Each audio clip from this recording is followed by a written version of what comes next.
देखिए, we were discussing about poetry, poem, and we were discussing the steps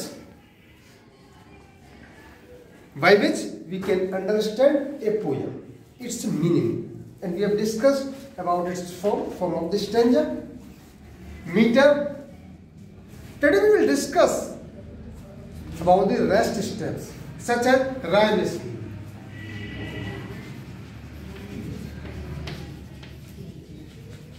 rhyme scheme हम जब discuss कर रहे थे स्टेंजा फॉर्म पर, तो हमने आपको कुछ राइम स्कीम्स के बारे में बताया था। ये क्या है, ये क्या है, राइम स्कीम है क्या? राइम स्कीम जो है वो उसका क्या देती है, हमें मेलोडी देती है, लिरिक देती है कविता में। ये इसको हम कैसे जाने? ये क्या है? It is a pattern, it is a pattern. कौन सा पैटर्न? इन विच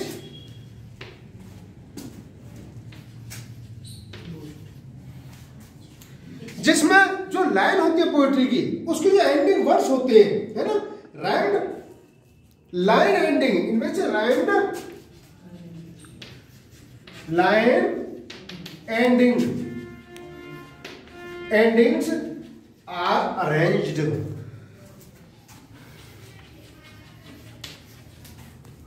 किसको अरेंज किया जाता है? राइम्ड लाइन एंडिंग्स को अरेंज किया जाता है, वही राइम स्कीम कहलाता है। ये एक फिक्स्ड पैटर्न होता है जो it is a sequence of recurrence also. क्या है ये? Sequence of recurrence. और इसको क्या करते हैं? इसको हम एक डेफिनेट अल्फाबेटिक नेम देते हैं। We give an alphabetic name, या लेटर्स इसको डिनोट करते हैं। जैसे हमने किया था ए ए बी बी, इसको किया था, यही राइम स्कीम होता है। अब ये जो राइम स्कीम होती है, it may be a fixed pattern, it may be a fixed pattern as is used in sonnets, और it may be different pattern. It depends on the requirement of the poet who is composing a poetry। अब इसमें देखिए, हमने कही simplest form में इसकी rhyme scheme की, जो सिंपलेस्ट फॉर्म में A A sorry B B C C, these are the simplest form of the couplets as we have discussed earlier। कुछ क्वार्टर्स होते हैं, क्वार्टर्स की भी कुछ सिंपलेस्ट फॉर्म होती है, ए बी बी ए हमने डिस्कस किया था, पहले बताया था, क्वार्टर्स की फॉर्म बताई थी कुछ, ए बी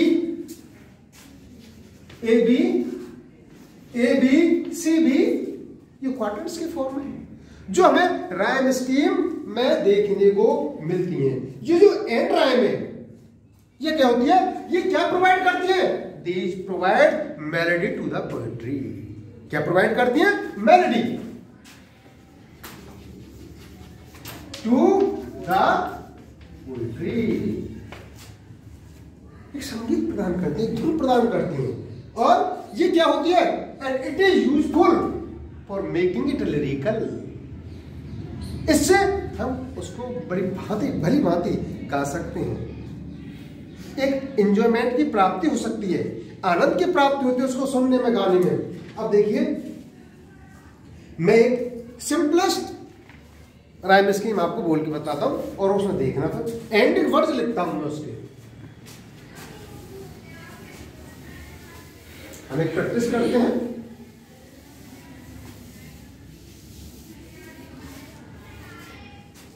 जैसे देखिए, that would the world be once बरात, एंडिंग वर्ड बरात। Second, oh what and wildness, let them be loved।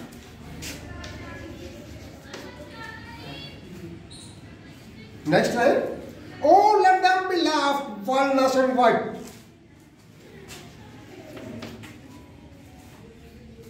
And last, long live the weed and the wilderness yet।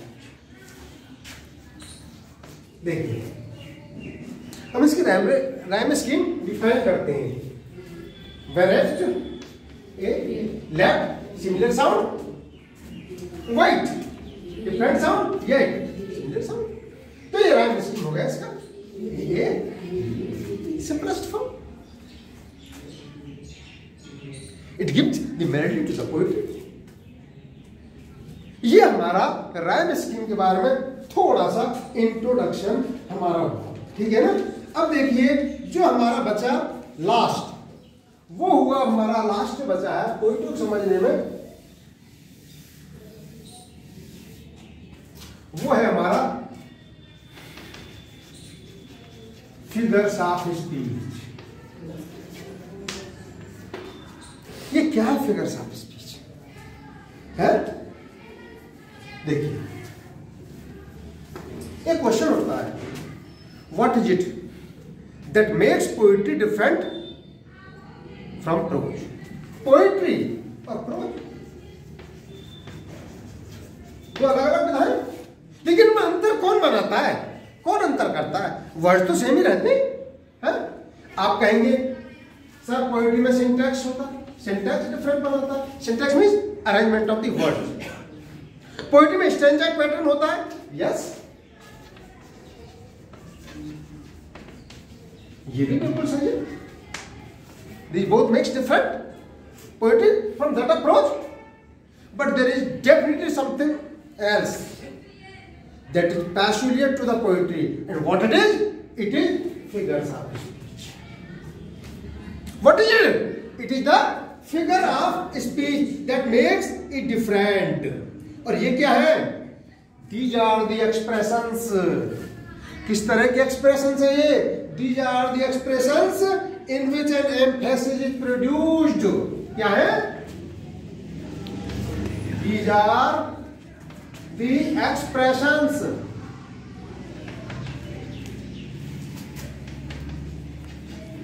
in which an emphasis is produced. ये different type expressions हैं, emphasis produced, और उससे क्या होता है? किससे? By the pattern of sound. किसके pattern से? By the pattern of sound. ये फिगर ऑफ स्पीच है जो इसको बिल्कुल डिफरेंट बनाता है। कई फिगर्स ऑफ स्पीच ऐसे भी हैं जिन्हें हम प्रोज और पोइट्री दोनों में प्रयोग करते हैं। आपको हमने कई फिगर्स ऑफ स्पीच के बारे में बताया भी था, जैसे सिमिली है, मेटाफर है, हमने आपको बताया था, ठीक है ना। लेकिन ये निश्चित है, we want to familiar with poetry, we want to know about the poetry, we will have to be familiar with figures of speech. अब मैं आपको कुछ फिगर्स ऑफ स्पीच के बारे में बताता हूं। देखिए इसमें सबसे पहले आता है सिमिली। क्या कहते हैं इसको? सिमिली। ये क्या होता है? ये होता है एक एक्सप्रेशन विच एक्सप्रेशन एक एक्सप्लिसिट कंपैरिजन होता है उस एक्सप्रेशन से। क्या होता है? Explicit comparison. किसके बीच में? Between two different objects. Explicit comparison between two different objects, actions, it. और ये कंपैरिजन हम किसका प्रयोग करते हैं? कुछ वर्ड्स हैं जिनको हम कंपैरिजन में यूज करते हैं, और वो वर्ड्स क्या है?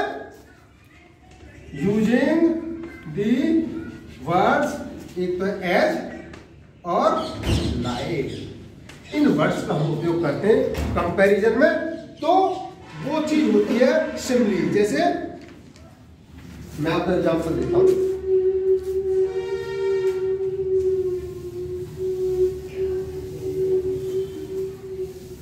एज और लाइक का प्रयोग हम कैसे करते हैं? जैसे मैं लिखता हूं आई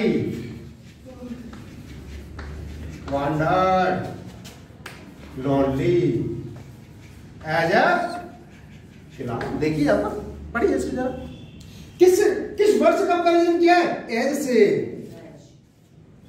माइला इज, पहले में एज का प्रयोग किया मैंने। यहां पर देखिए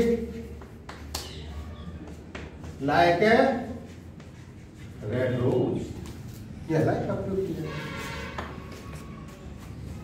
आई wonder lonely as a cloud, यहां पर जो नरेटर है, जो पोइट है, वो अपने आप किससे कंपेयर करता है? He compares himself with cloud and here he compares his love, his beloved with a red rose using the word as and like। तो ये है, ये बहुत कॉमनली यूज की जाती है।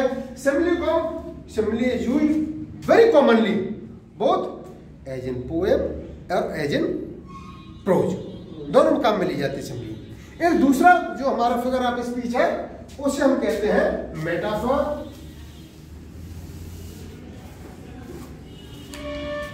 आपने सुना होगा है, ये बहुत इंपॉर्टेंट है और खूब यूज किया जाता है। इसमें क्या होता है? मेटाफर।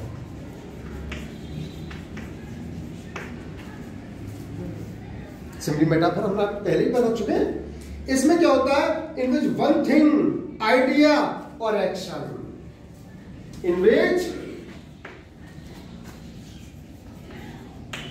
वन थिंग, आइडिया और एक्शन, चीज भी हो सकती है, कोई थिंग भी हो सकती है, आइडिया भी हो सकता है, action is referred to by a word, is referred to by a word. और वो वर्ड किस तरह का होता है? By a word denoting another thing, denoting या रेफरिंग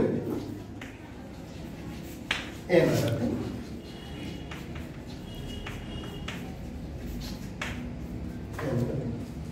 ये मेटाफर होता है। इसमें एज और लाइक का प्रयोग हम नहीं करते हैं। जैसे देखिए मैं कहता हूं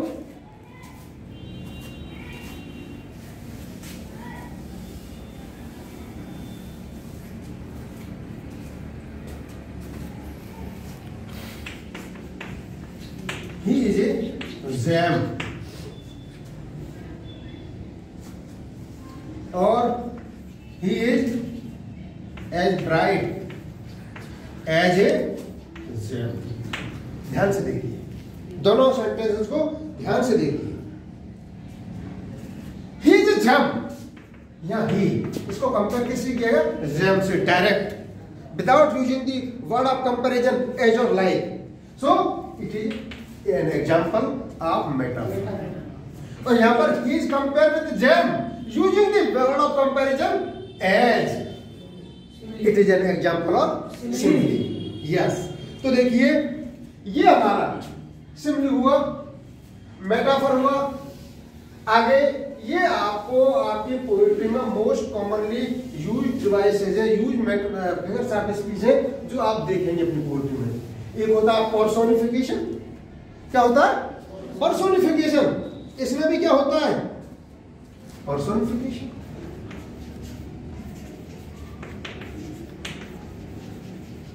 जिसे कहते हैं मानवीयकरण। आपको कई बार पोएट्री में बताया है। इसमें भी क्या होता है? Animals, abstract ideas, inanimate things. इसमें क्या होता है? In which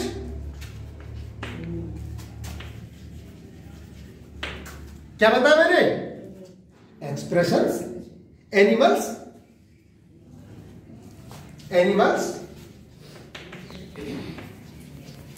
abstract ideas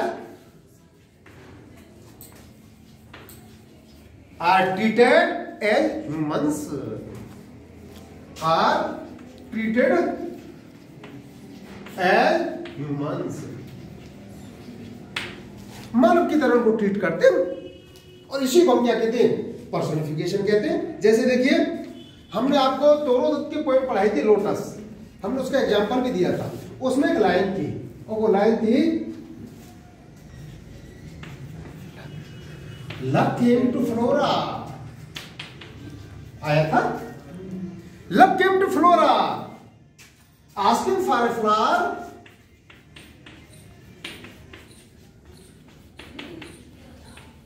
asking for a flower that is queenliest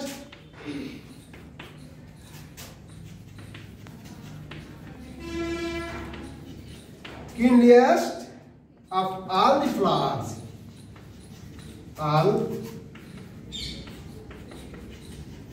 the flowers। देखिए है लव को, love came to Flora asking for a flower that is queenliest of all the flowers. ये क्या है? लव का, फ्लोरा का personification है। क्या है ये पर्सोनिफिकेशन है। तो देखिए ये फिगर्स ऑफ स्पीच, आपको कई फिगर्स ऑफ स्पीच आपकी किताब में दिए हुए हैं। जैसे 10वीं कक्षा की किताब है, उसके लास्ट में देखिए ये आपको दिया हुआ है लिटरेरी टर्म्स, 10th क्लास की बुक में लिटरेरी टर्म्स, पेज नंबर 157 पर। इनमें आपको कई फिगर्स आप स्पीच के बारे में बताया गया है। सिमिली है, मेटाफर है, एलिट्रेशन है और बहुत सारे हैं, आयरनी है, सैटायर है, बहुत सारे। इसी तरह 12th की बुक में भी आपको बताया गया मोनोलॉग्स है, सॉलिलोक्वी है।